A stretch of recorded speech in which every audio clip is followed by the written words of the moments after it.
Tyler Oliveira, you've probably seen him before. He's done some really awesome YouTube documentaries, documented the war on Poland's border. He's friends with that cool Polish guy. What's that guy's name? What, the guy who... The Polish guy everywhere. Zero attack in Poland. Oh. We have no illegal immigration in Poland. The politician? The politician. Yeah, everyone knows who. Sartutsky. Dominic. It's Dominic something. Yeah, you guys know. He did a documentary with that guy. Good dude. Anyways, his latest documentary tried to cover the poop throwing festival. You've probably seen the video, but let's watch this. I'm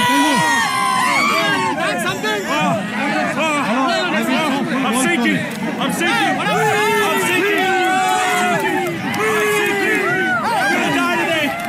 gonna die today. They're gonna kill me. They're gonna kill me. Spare me. And apparently he did almost die. He had to go to the hospital after filming this. Got some sort of disease. Some sort of disease that these guys are immune to because they live in the shit, literally. Live in it, play in it. They were born in it. They were born into it. Yeah. You think I'm afraid of poop? I was born in poop. Yeah. Really gross. I mean, this is some basic, very basic hygiene stuff. Like, how should I really have to tell you not to cover yourself with cow poop? Well, they did have the caste system in India. They still do. I guess. So I don't know much about their culture, but I assume these people are of a lower caste.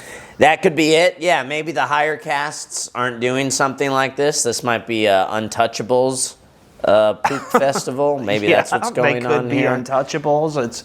It's hard to say, but it's not a good look. No. For the broader Indian community worldwide. Even if I was in the Brahmin caste, I wouldn't want to see this from the untouchable caste. Yeah, white trash, trailer park white people, they're not having poop festivals. Say what you want about trailer park whites. Yeah. They're not shitting in the street and eating poop. They're not doing that. Yeah, not at least not at this level, not at this scale. So, Yeah, or if something like that happened, it's not a formal thing. They're not putting up flyers around town, come to the poop festival this weekend. It's not like that. Whereas in India, it is like that. Yeah. Well, and their god, apparently that festival is to celebrate some god that was born in shit. Yeah, we have a video of the guy explaining that. Before showing you that video, let's read Tyler's tweet right here. Oh, yeah. Hi, this is Anthony Cumia. Hello, I'm Gavin McInnes. And together we're Compound Censored. And we would like you to subscribe with this deal using this promo code right below me right now.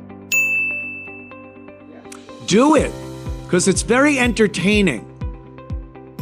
After much consideration, I have decided I will not be releasing my documentary capturing India's poop throwing festival. I have been doxxed and threatened by thousands of Indians over the last 2 weeks. Tens of thousands of Indians have turned my life into a living hell. My family has been attacked in ways I never could have imagined.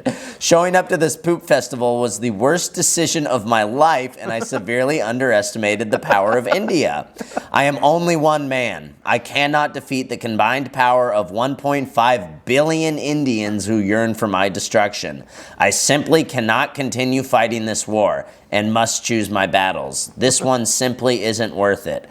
I never meant to offend Indians, their religion, or their culture. I just wanted to participate in this unusual, is it unusual, poop throwing festival and share it for the world to see. I ask that all Indians reading this please leave my family alone. Thank you. So that was serious. He, none of this was a joke. Some of it sounded almost like bait, but Maybe Probably a little bit. I mean, I'm sure he knows his American audience knows how funny this is. there's some irony there, you know. Yeah, but he actually is not going to release the footage, and he actually does want the Indians to stop harassing him. So I am no match for the power of India. Like, 1.5 million Indians is scary, dude. well, and if they mass report your shit, they can actually fuck you up pretty good on social media. They might even be worse than talking about the on social media. Well, because when you file an appeal on your reports, who's on the other side reviewing that appeal? It's an Indian. It's almost always an Indian now. Yeah. And then Indians, the Jews trust the Indians. Indians really have the Jews' backs. So Yeah, they're kind of moving us towards establishing like a managerial class over us that is Indian. yeah, Like if perfect. you've noticed that a lot of tech CEOs and other CEOs, it used to be really Jewish. Now there's a lot of Indians. Yeah. And they're nepotistic, like, Yeah, you know, they hire other Indians and almost exclusively they give preference to other Indians. Go to any Subway or any gas station. It's an Indian owner, and the people working there are all Indians. Every single person there. Yeah, dude. Motel 8 or whatever. Yeah, driving across the country, every motel we stayed at was owned and operated by Indians. Disgusting too. Yeah, they were really gross hotels, not clean. Yeah, We saw dirty underwear, dirty socks just in the middle of the floor. We pull in at 12:30, 1 in the morning, something like that. Yeah. Just dirty underwear in the hallway. Yeah. I'm like, oh, maybe they'll clean it up overnight while we're asleep. Yeah, you know, we get leave up, the next day at 11 a.m. still just laying there in the hallway. And there were workers there. I saw the cleaning lady. She brought us towels. They're She hanging walks to our room to bring us towels, walking right by the dirty underwear on the floor. Yeah. Didn't think to pick it up. Didn't think to clean it up. But compared to the poop festival, maybe it's not so bad, you know. But these people just have a general lack of hygiene, and they seem to not even be able to tell. Like it's dirty and they don't even know it. That's the vibe I got at the motels we stayed at. Yeah. They don't know it. They don't even see that it's dirty. Well, because for what they're used to, it's very clean, actually. Yeah, it's not one sock on the ground. Yeah. You should see my country. This is nothing. I think these Americans will be fine. I think those can survive some dirty underwear in the hallway. It's not a big deal. It's almost like not all cultures and not all people are equal. It's almost like some groups are better. You know, when I was a kid and told everyone's equal, that makes sense. Especially because back then the country was white, my school was white. I'm assuming most people are like white people. Yeah. But in other countries, they shit in the street. They have poop festivals, you know? So that's something a white person couldn't even think to do. You would hope. Shit in the street, shit in the river for no reason. Yeah, it just doesn't make sense because a white person is smart enough to know you're probably going to drink from that river or swim in it or fish in it. My family will swim and drink in the river, you know? Yeah. Like, let's and you know, you could actually poop somewhere where it's not damaging to the environment at all. You could make fertilizer with your poop. That's true. There's ways to handle poop where it could be a benefit. Yeah. But when you shit in the river, that's kind of the worst thing you can do with your poop. Yeah. Is throw it in the river. That is one of the worst things you could do. It's really bad for the environment, and you know, eventually no one's going to be able to enjoy that river. Yeah, this is what's happened to India. That has happened in India. I mean, I know they tried to, in some places, they try to do what you suggested, but they're doing it in the wrong areas. I know in Canada, they're having a problem with Indians digging holes on the beach and shitting in holes. Yeah, I've heard that. Sand holes. You know, you dig a hole in the woods. Not even a big deal. Not even a big deal. The worms will eat it. It'll disappear. A little flower will grow. Yeah. When you dig a 1 foot deep hole on the beach and shit, that shit's just gonna come back. Yeah, And eventually people are gonna walk on the beach and get shit in their toes. Yeah, it's disgusting. And it should be a given. Yeah, it should just like that we even have to say this stuff out loud is scary. Mm-hmm. The fact you guys just don't even know this without being told,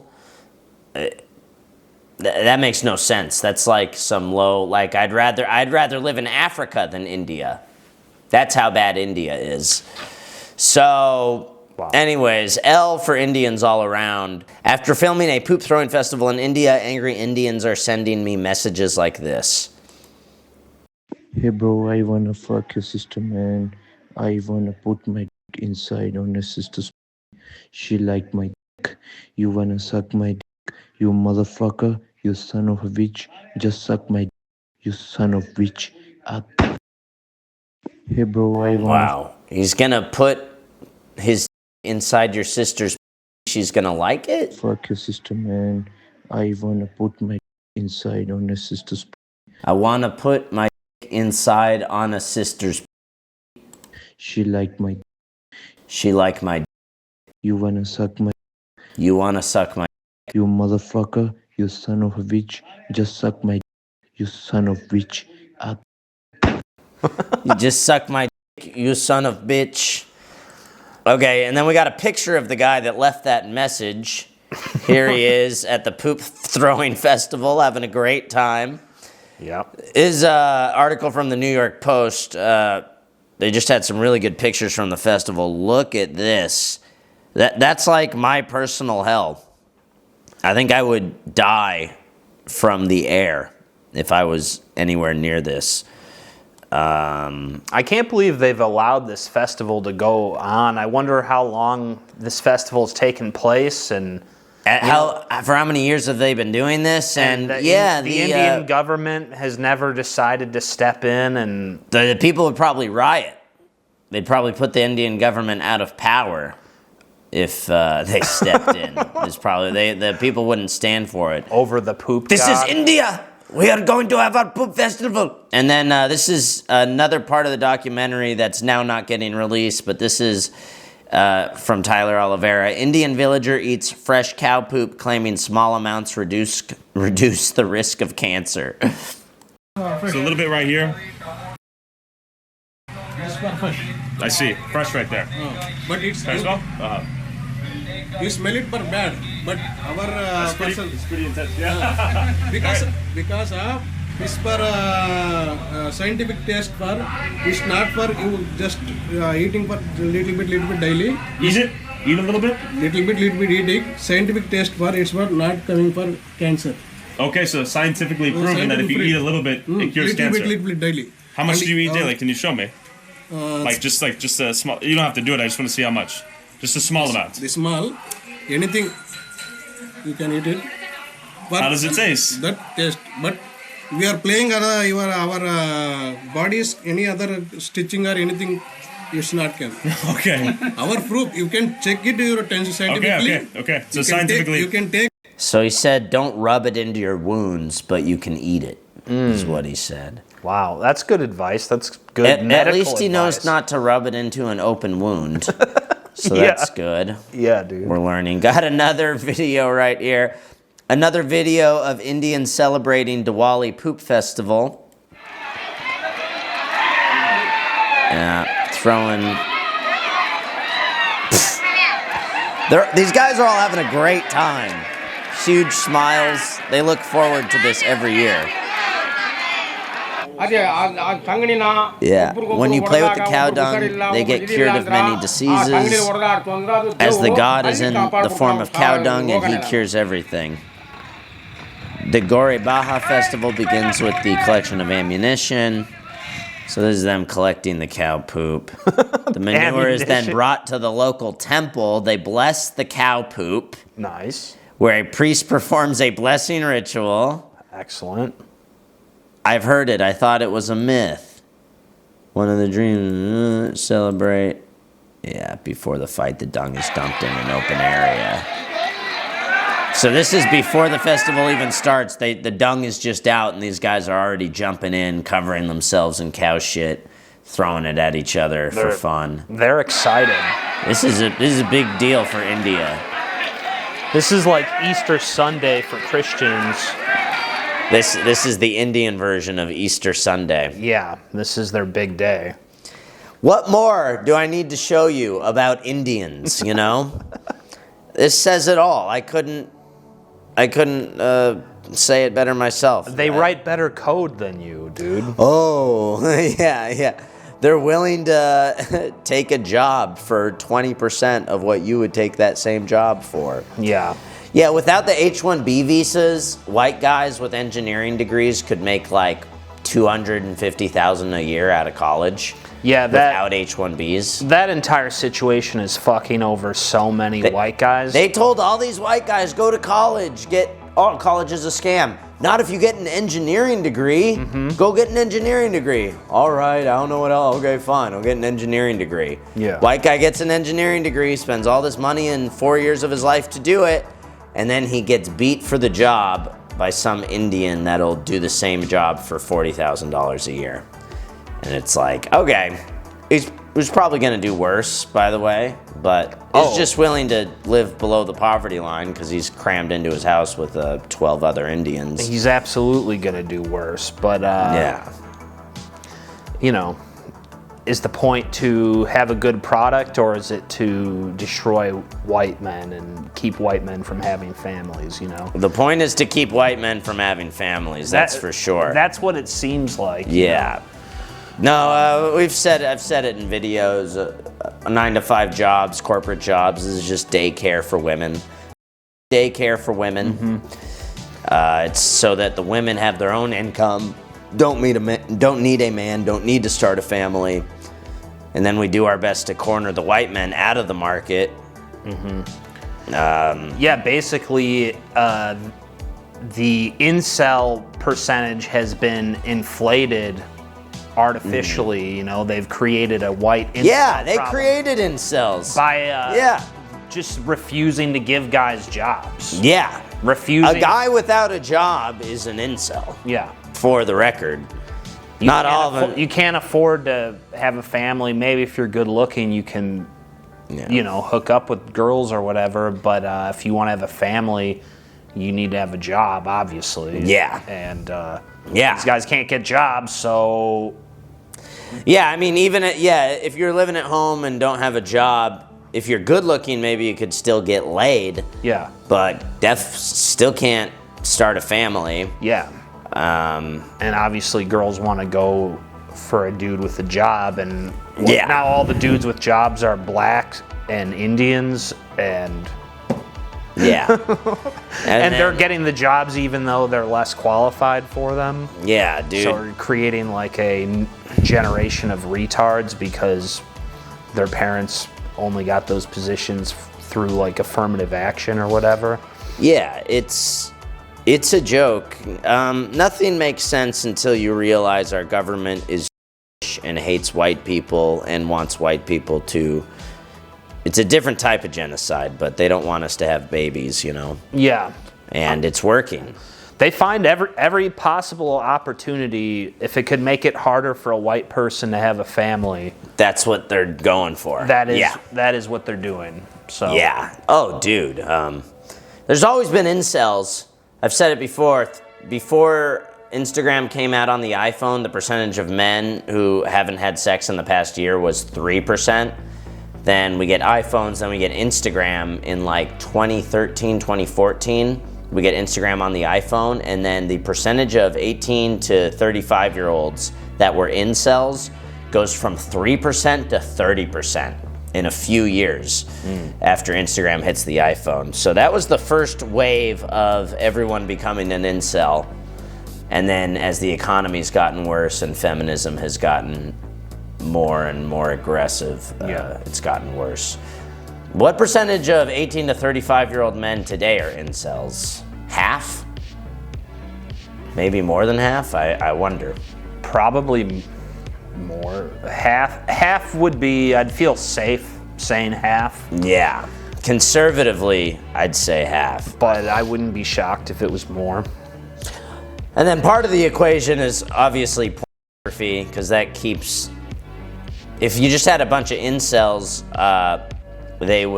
we'd overthrow the government and put the women back in chains. But through pornography and, just having a bunch of junk food and whatnot, everyone's sedated. Yeah, it kills your motivation to overthrow the matriarchy. My theory for a while has been that if we made pornography illegal, we would get the incel revolution. Yeah. The young men would say, okay, well, I need to get laid. I want a wife and kids. And that's never gonna happen. With like it's the porn keeping all the men sedated. Without the porn, I really think we'd turn the whole thing around. It's the porn, and also it's the weed. It's those two things together. If you took those things away, if you took porn, weed, and video games away, we'd overthrow the government in a week. Yeah, it would happen quickly. Yeah. It would happen quick, dude. Inconvenient truth for some of you out there, but one of the top donors to this cause throughout the years in America has been George Soros. To the legalization of weed? Yeah. Yeah, he knew what the fuck he was up to. Mm-hmm. He knew what he was doing with that. All the same stuff was happening in the Weimar Republic. But back then, if you're poor or something, you would like starve and die. So sedating the country was like a lot harder. Even they had pornography and shit back then to try and keep the men sedated. Yeah. But it was still like the 1930s. There was the Dust Bowl and the Great Depression happening in America. Mm-hmm. Like a bad economy back then meant you're literally gonna starve. Yeah. Like white people starving. Imagine that. Yeah. And so the men were incels back then in the Weimar Republic, and they just said, okay, we're not doing this anymore. Yeah. And they found a guy, and they took everything back.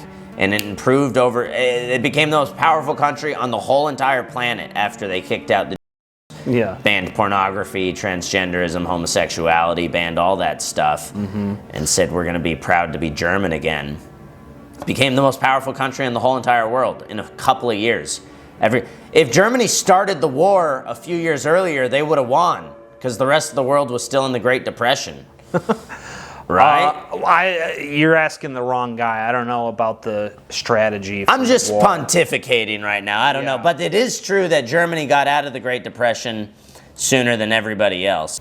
Okay, getting back to the first story of the night. We're almost done here, but I got another poop throwing festival. Just so you know, this is a thing that happened.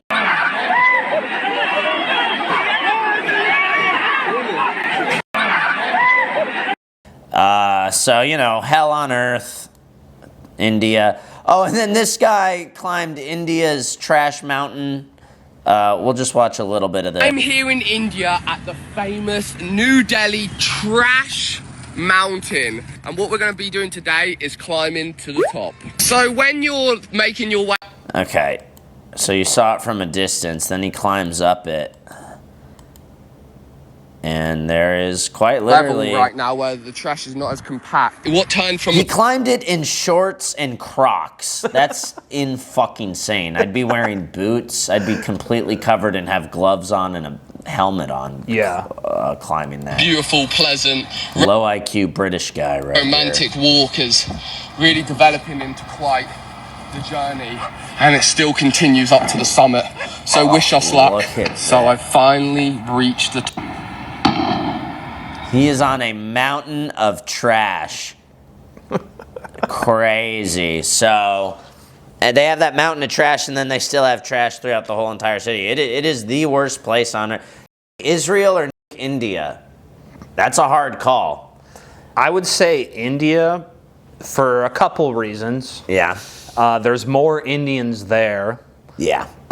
And also, even if you Israel, there's still Jews. We got all the in New York. The diaspora is still a thing, so they're still all over the world. World is still a problem if you nuke wouldn't Israel. Go away, yeah. If you nuke India, who knows what type of future problems you're preventing. Yeah. Well, they're going to poison the whole entire planet. I mean, how much do they have to shit in their own rivers and beaches before the whole before that gets over to us, you know? I mean, I don't even know. Yeah, I mean, I'm confident we could come up with some sort of technology to keep our end of the ocean clean, but yeah. I mean, no, it's pretty bad. Would clean the world up a lot if we just, and no one would even notice if we India. Well, we'd notice in a good way. In a good way. Yeah. What would we miss if we? What would we be sad about if India got nuked? Well, who would be running our dirty motels and our our gas stations and our 7-Elevens, etc. No, drive across the country and stay at motels and see who owns the motels. It's an Indian every time. Seriously, it's like. We're just an economic zone. That's what the country is. That's what the government is. The American economic zone. That's all it is. Yeah, people don't care about this country at all. No. They care about other Indians, but they're just here to make money off of our beautiful white society. Yeah, and call us racist while doing it. Yeah. That's the deal we get for letting them in. And they don't even care about racism. They just know that white people... They just know it works. Yeah. It's like, well, it's like shooting a gun at someone's feet and making them dance, you know? They just know. That's our N-word, is getting called racist. Call a white person a racist, you're calling for them to be murdered, basically. Pretty much. Cancel him. Make it so he can't make money anymore and feed himself and his family. Yeah. He's a racist Nazi. He deserves to die. If he got shot in the neck, it'd be a good thing. It'd be one less Nazi. That's right. That's how they feel about us. Not just Indians, but... So anyways, that's our Indian section of the show today. Be praying for Tyler Oliveira.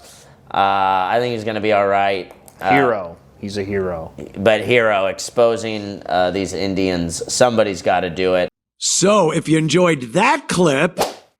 Then subscribe to Compound Censored using this promo code.